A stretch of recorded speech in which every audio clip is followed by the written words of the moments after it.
Thank you, David. That was such a beautiful reading. And so let's have a reading from Whispers from Eternity. And this is Yogananda's book of prayer poems. And today's reading is 179. Make us transparent that thy light may shine through us unimpeded. The sunbeams of thy love shine equally on all the members of thy cosmic family, whether prophet, hero, villain, tiny moth, or me. It is our own fault if we make ourselves opaque by our own mental and emotional dullness. Teach us to wipe away the dirt of error from the windows of our understanding. Our arms are weak for the task, owing to our long inner spiritual resistance. O Master Cleanser, lend power to our efforts that we may wipe away every last spot that clings to our minds, obscuring our transparency and preventing free entry to thy light. O make us fully clean again, invisible in our egos, because transmitting only visions of thy beauty, which lies within us. So,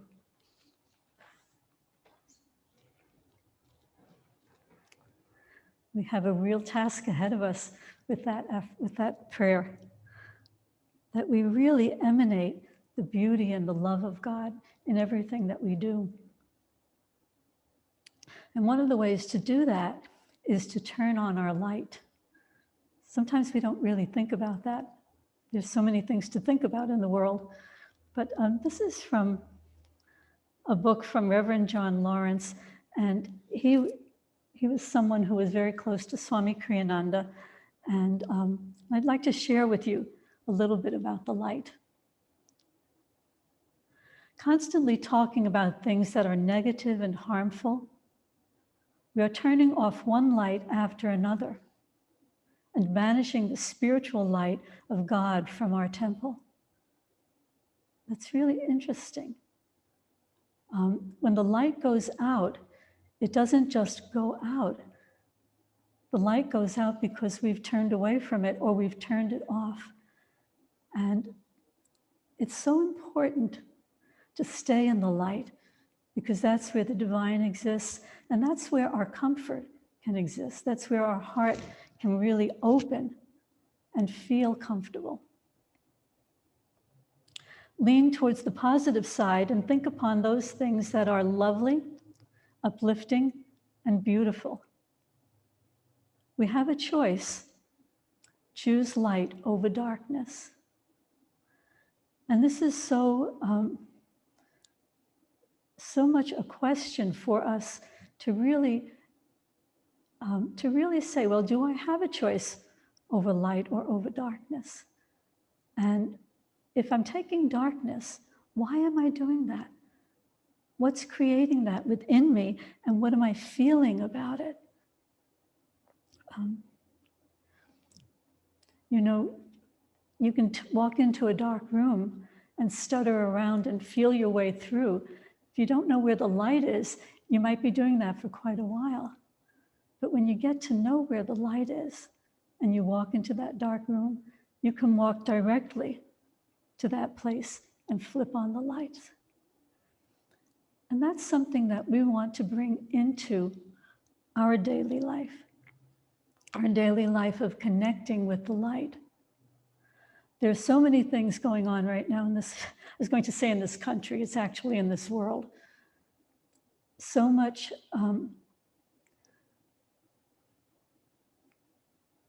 that is unpleasant. And actually, that was a very kind word that I just used, unpleasant. It goes way beyond being unpleasant. There's really a lot of darkness in the world right now. But it doesn't have to be where we are. Wherever we are, we can turn on the light. And so whether you're watching YouTube, which is what I watch because I don't have television, And I'm seeing so many things happening that are just so outrageously anathema, is that the right word? Anathema? That are just so opposite of what is good, what is pure, what is whole. And so when I look at it, I think about it, and I think, you know, I'm watching all this stuff. I'm watching all this stuff, and my stomach is turning as I'm doing it, and I'm getting a little bit of a headache, and I'm scrunching my shoulders. And then this message comes into me, well, Jiavanna, why are you doing that? You know? You have a choice. You can be listening and watching to all this, or you can switch the channel. And actually, that's something that we need to be aware of. And that is that we can switch the channel. Now, I'm not talking about YouTube at the moment or television. I'm just talking about our daily life. If you find that you're getting into some rough territory for your soul, rough territory for your heart, you can switch, you can change it. And sometimes what we're in is in really deep. And we might almost think there's no way I can get out of this or away from this. But guess what? Guess who you've got on your shoulder? Or better yet, if you invite, guess who you have in your heart? You have the Master. You have Divine Mother. You have a whole army that can come in and help you and release those negative things, release those things that are really pulling you down. But we have to make the first step. God doesn't do it automatically. Well, maybe sometimes he does. But for the most part, God, Yogananda, Divine Mother, they're always looking for us to look to them. They want to be with us more than we even want to be with them. But we have to open the door. We have to say the words. We have to open our heart. If you want freedom and the liberating presence of God, read about it in the Gospel of St. John. Meditate on it. Fill yourself with the consciousness of love, peace, power, and joy. I'm going to say that again.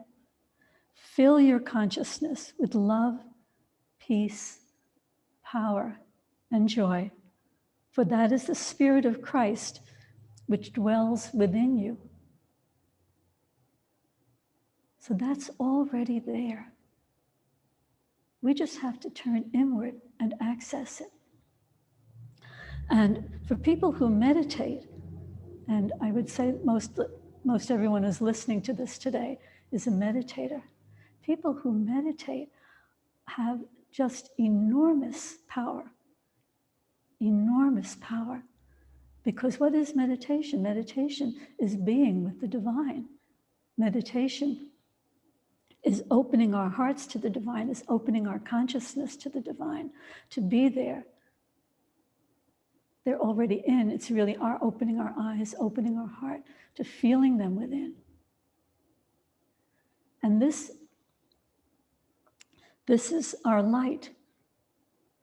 Our masters, Yogananda and our other masters, Jesus and Babaji and Sri Yukteswar and Lahiri, Divine Mother, they are all our inner light, and they are in there. They never leave. They can get pushed way back into a place where you don't even recognize that they're there or don't feel like they're there. But the moment you call, Lord, help me, Jesus, Master, help me, they come forward and they're with us. And so it's really important to remember that and to use that, to use them. I'm forgetting which yogi this was, but there's a yogi that Swamiji met in India. And it seemed like this was a yogi that didn't do anything but pray and walk and be in silence. And when Swami asked him about it. He said, you have so much wisdom, you have so much power that you could be sharing with people. Why aren't you doing that? And he said, God is doing what he wants in this body. So look in your own body. What are you doing in your body? And are you doing the things that God wants in your body?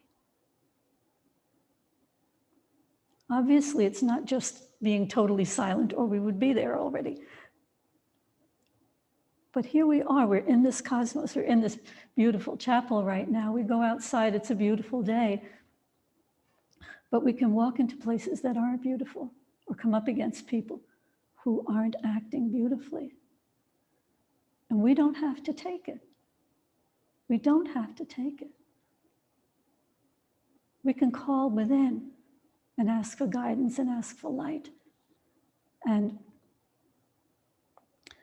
just step back, step out of that sequence, step out of that aura of people who are very negative or even beyond negativity, who are being very destructive. And go inward and connect with your guru, connect with Yogananda, or whoever your guru may be, connect with the Divine Mother, so that you can move forward in a clear way, in a comfortable way, and in a way that not only uplifts you, but it uplifts everyone around you. Just as having someone evil around you can make you cringe, can make you really pull way inward, can make you feel nervous or upset. When we, as devotees, push out, emanate the light, draw the light within us, and that light goes out, it really helps other people. I'm going back to Walmart again. You think I live there, but I don't. But coming up against people, not against them, but coming up, brushing by people and getting on a line where there are many people waiting on the line. Just turning the head and looking and saying, hello, how are you doing today? Person picks up, gets a smile, feels like they've been recognized while they're waiting to get their groceries or whatever paid for. We have that power. It's really important to use it. And not to use it in a way of, look what I did, but more in the way of, Master, be within me, and through me, flow through to others. Okay. And light is a symbol for the presence of God, for the cosmic essence and power of divinity within ourselves. I'm going to say that again. Light is a symbol for the presence of God, for the cosmic essence and power of divinity within ourselves. It is by dedicated practice of meditation and prayer that your consciousness ripens into a profound identification with the source of life and light.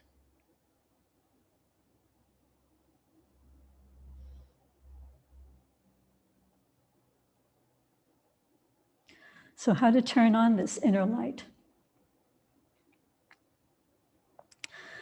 For the devotee, darkness is like dark glasses on a sunny day. We forget to take them off when we're inside, and so the room looks dark. We need to remember to take off our glasses. We need to remember to let the light flow through, to pass that light on to others whenever we possibly can.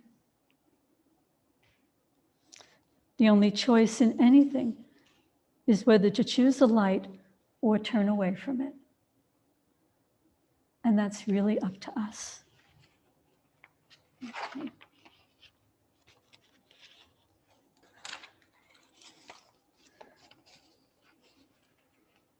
And there's one other thing I'd like to share here. And this is from Devarshi also. By the way, Devarshi is excuse me, is a Kriyacharya, which means that he's one of the people who can do Kriya ceremonies and all. And he was living in the United States. In fact, I think it was he and his brother who started out at SRF, and Devashi left SRF and came to Yogananda. At any rate, Devashi gives us this beautiful prayer. Divine Mother, thou hast created us against our will. Free us. That is our prayer. I love you unconditionally. I love you no matter what comes to me in my life. And here you give me pain and suffering. I'm your child. You created me against my will. You threw me out into this delusion which you created, which is so tricky without training. You did train us. What kind of mother would do that to a child? And then Devashi says, this works because it opens the heart by offering ourselves unconditionally. Maybe pain doesn't go away, but we find that the joy of giving ourselves to God outweighs the pain. And this takes practice and time. Our only job on the spiritual path is to find ways to turn towards the light. Our only job on the spiritual path is to find ways to turn towards the light. May each of us turn towards the light in every moment that it comes into our consciousness. Blessings to each of you.